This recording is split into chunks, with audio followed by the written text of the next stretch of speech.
مسلمان ہو کر ایک دوسرے کو سلام کرنا چھوڑ چکے، ایک دوسرے کے پیچھے نمازیں پڑھنا چھوڑ چکے، ایک دوسرے پر کفر کے فتوے لگا کے بیٹھے ہوئے۔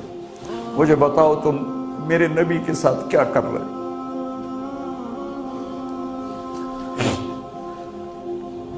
وہ تمہیں فرقوں میں بانٹ کر گئے تھے یا امت بنا کر گئے تھے؟ کیوں اس نادان کھیل میں اپنی زندگی برباد کرتے ہو؟ کیوں نہیں مسلمان بن کے رہتے ہو؟ مولانا طارق جمیل پاکستان کے مذہبی علماء میں عجیب و غریب سا اضافہ ہے، کیونکہ گزشتہ کئی سالوں سے جن علماء سے ہماری شناسائی رہی ہے وہ تو کبھی بھی اتنے عجیب اور اتنے پاگل نہ تھے۔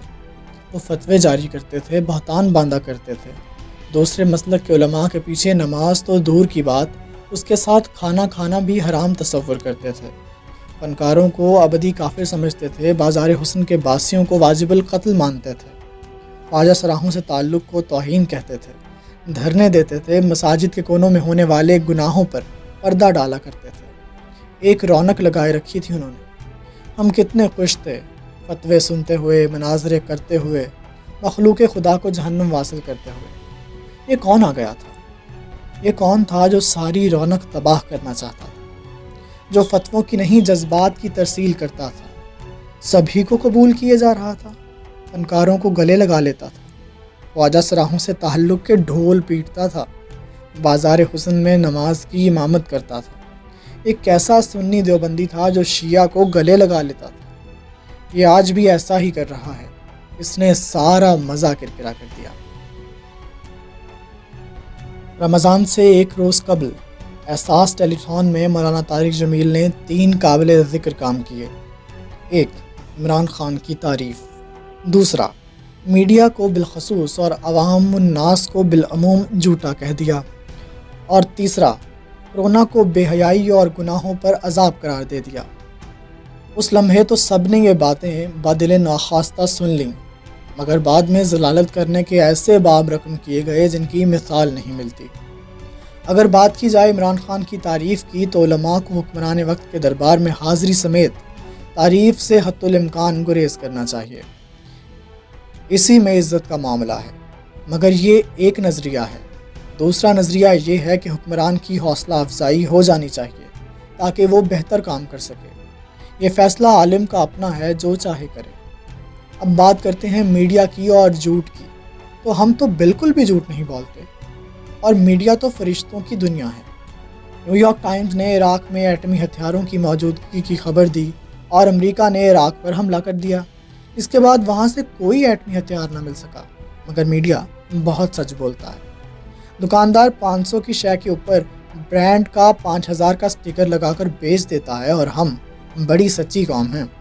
اس سچی قوم اور سچے میڈیا کو جھوٹا کہنے کی جسارت کرنے والے مولانا طارق جمیل کے زیادہ پیچھے پڑنے والے 2 صاحبان ہیں، ایک محمد مالک اور دوسرے حامد میر۔ اطلاعاً عرض ہے کہ یہ محمد مالک وہی محمد مالک ہیں جو پی ٹی وی کے ایم ڈی بھی رہ چکے ہیں، اور ان پر اختیارات کے ناجائز استعمال اور کرپشن کا کیس بھی ہے جو شاید جلد کھل جائے۔ یہ وہی کیس ہے جس میں ڈاکٹر شاہد مسعود جیل میں رہ کر آئے ہیں۔ باقی حامد میر صاحب کو اللہ نے بڑی عزت دی ہے، انہیں چاہیے کہ اسے سنبھال لیں۔ بات کی جائے اگر بے حیا، تو ہم تو بالکل بھی بے حیا نہیں ہیں۔ زینب سے زیادتی کے بعد اسے قتل کر دیا جاتا ہے اور ہم بے حیا نہیں ہیں۔ ایوارڈ شو میں لائیو بوسو کنار کیے جاتے ہیں، مگر ہم بے حیا نہیں ہیں۔ میرا سے لے کر علیزے شاہ تک کی تصاویر اور ویڈیوز لیک کروائی جاتی ہیں، مگر ہم بے حیا نہیں ہیں۔ دنیا میں پارن سرچنگ ممالک میں ہم ٹاپ پر ہیں، مگر ہم بے حیا تھوڑی ہیں۔ سوال یہ بھی اٹھایا گیا کہ صرف میڈیا یا سارا میڈیا ہی جھوٹا تو نہیں، اور نہ ہی صرف عورتیں یا ساری عورتیں بے حیا نہیں۔